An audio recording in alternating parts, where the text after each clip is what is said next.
মায়ের থেকে মাসির দরদ বেশি। আমি আমার সন্তানের জন্য কিছুই করতে পারিনি, যা করেছে অন্যরা করেছে। তো অন্যরা কি করেছে পুরো ভিডিওটা দেখতে থাকো, তো সব কিছুই বলছি। হ্যালো ব্রিয়ান, গুড মর্নিং সবাইকে। সবাই কেমন আছো? আশা করি ভালোই আছো। আর আজকে ভীষণ পরিমাণে রোদ উঠিয়েছে, তো সব কিছু আজকে ধুয়ে দিয়েছি। আর এই যে বাইরে কাপড় রয়েছে, তো প্রথমে আমি কাপড়গুলোকে গুছিয়ে নিচ্ছি। আজকে 4-5 দিনে কাপড় জমেছে, একসাথে সব কিছু ধোয়া হয়েছে আর একসাথেও গুছাতে হচ্ছে। আর ঘর এলোমেলো কিন্তু আমার একদম দেখতে ভালো লাগে না। আমি সবসময় ঘরটা গুছাতেই ভালোবাসি, তাই আমি কাপড়গুলোকে প্রথমে গুছিয়ে নিচ্ছি, তারপর কিন্তু রান্নাবান্না করব। তো মায়ের থেকে মাসির দরদ বেশি, সেই কথাটা আমি কেন বললাম অবশ্যই সেই ভিডিওতে আমি বলছি। তার কারণ হচ্ছে, আমি যখন আমার বাচ্চাদের একটু শাসন করতে যাই, তখন কিন্তু অন্যদের খুব গায়ে লাগে। তখন কিন্তু অন্যরা আমাকে অনেক কথা শুনিয়ে দেয়। তো আমি তখনই আমার মনে খুব লাগে, যখন আমি এই প্রেগনেন্ট জার্নিটা একা কাটিয়েছি, তখন তোমরা কোথায় ছিলে?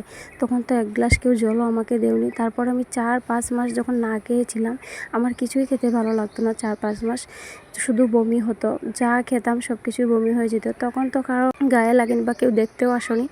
তখন কারো যখন গায়ে লাগে না, তাহলে এখন কেন গায়ে লাগছে? তারপরে আমি দুটো বাচ্চাই আমার সিজার হয়েছে, আর সিজার যাদের হয়েছে তারা কিন্তু বুঝতে পারবে যে সিজারে কতটুকু কষ্ট। তো আমার পাশে আমি কাউকেই পাইনি।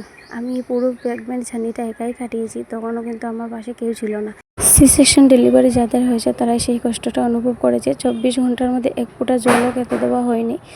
আর আমি আমার বাচ্চাদের জন্য নাকি কিছুই করিনি। তারপর বেড থেকে 4-5 দিন তো বেড থেকে উঠাই যায় না। এত পরিমাণে কষ্ট সহ্য করে এই দুটো বাচ্চাকে আমি পৃথিবীর আলো দেখিয়েছি। আর তারপরও নাকি আমাকে কথা শুনতে হয়, আমি নাকি বাচ্চাদের জন্য কিছুই করছি না। তো আজকের ভিডিও এই পর্যন্ত। Tata, bye bye.